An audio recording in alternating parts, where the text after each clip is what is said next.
کنتم خیر امۃ اخرجت للناس وتأمرون بالمعروف وتنہون عن المنکر.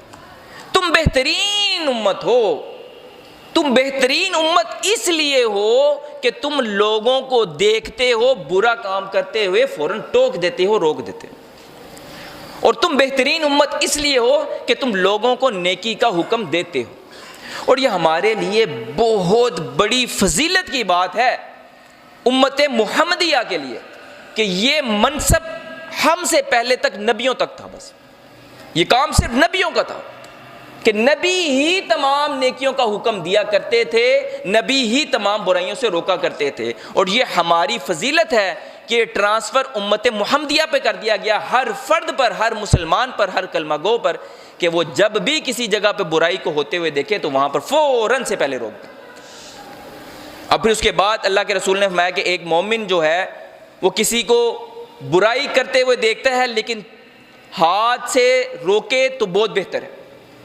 اگر ہاتھ سے نہیں روک سکتا نا تو کیا کرے, اس کو منہ سے روکے کہ یار آپ غلط کام کر رہے ہو, میرے اندر طاقت نہیں ہے, آپ بہت طاقتور ہو, یا میں آپ کو ہاتھ سے روکنے کی طاقت نہیں رکھتا, تو وہ کم از کم منہ سے بولے, منہ سے بولے کہ یار آپ یہ کام غلط کر رہے ہیں, یہ ٹھیک نہیں ہے. اور اگر آپ کے اندر اتنی بھی طاقت نہیں ہے کہ آپ اس کو منہ سے نہیں بول سکتے, تو کم از کم جو ایمان کا آخری درجہ ہے, آخری حصہ ہے, وہ یہ ہے کہ کم از کم اس شخص کے لیے اپنے دل میں برائی جانو کہ یار یہ شخص کو نہ میں ہاتھ سے روک سکتا ہوں, نہ میں بول کے روک سکتا ہوں, کم از کم اتنا تو کر سکتا ہوں نا کہ اللہ کے رسول صلی اللہ علیہ وسلم کے فرامین پر عمل کرنے والا نہیں ہے, اس کے لیے دل میں برائی ہی جان. تو یہ امت وہ ہے جو بہترین امت ہے. اور توحید ایک ایسی چیز ہے جو میں نے پہلے بھی بیان کی کہ یہ جو مسجد ہے نا, اس مسجد میں اگر ہم ایک خطائی بنائیں تو اس میں ہماری حیثیت ایک نقطے کی ہے. اب اس مسجد کی حیثیت پوری گلشن راوی میں نقطے کی ہے. اب اگر لاہور میں دیکھیں تو گلشن راوی ایک نقطہ ہے. اب اگر ہم پورے پاکستان میں دیکھیں تو لاہور ایک نقطہ ہے. اگر ہم پوری دنیا میں اوورال دیکھیں گے تو پاکستان ہمیں نقطہ نظر آئے گا.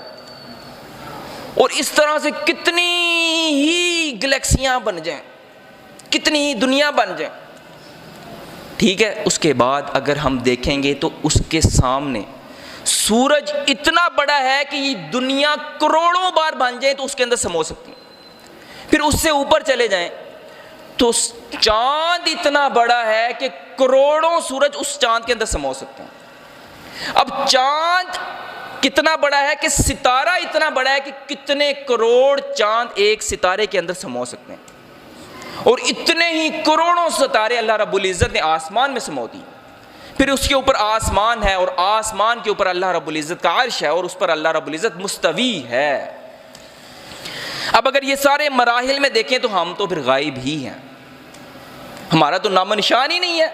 اگر ہم ایک خطاطی بنائیں اور ڈرائنگ بنائیں اس میں تو ہمارا تو نام و نشان بالکل ہے ہی نہیں, ختم ہے بالکل. تو توحید یہ ہے کہ ہم اس کو نظر نہیں آ رہے, اتنا بڑا رب ہے. اور اگر ایک فرشتے کی بات کی جائے تو اس کے کانوں کی لو سے لے کر کندھے تک کا فاصلہ ایسا ہے کہ ایک پرندہ 700 سال تک اڑتا رہے تو اس کے اس فاصلے کو طے نہیں کر سکتا.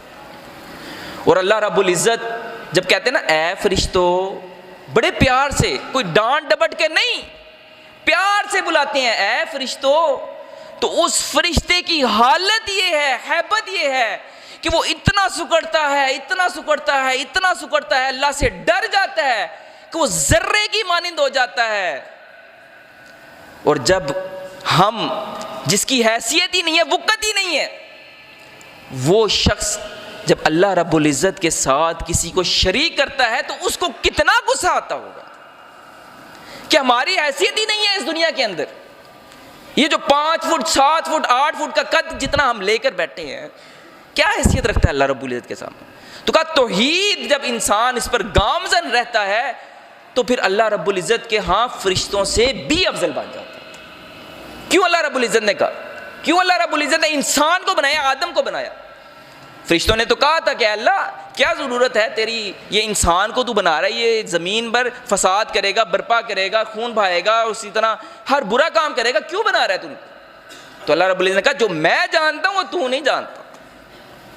اسی لیے اللہ رب العزت نے اسی انسان کو اتنا افضل بنایا کہ فرشتوں سے بھی افضل ہو جاتا ہے، لیکن تب جب اس کے اور اس کے رسول کے فرامین کے مطابق چلتا ہے۔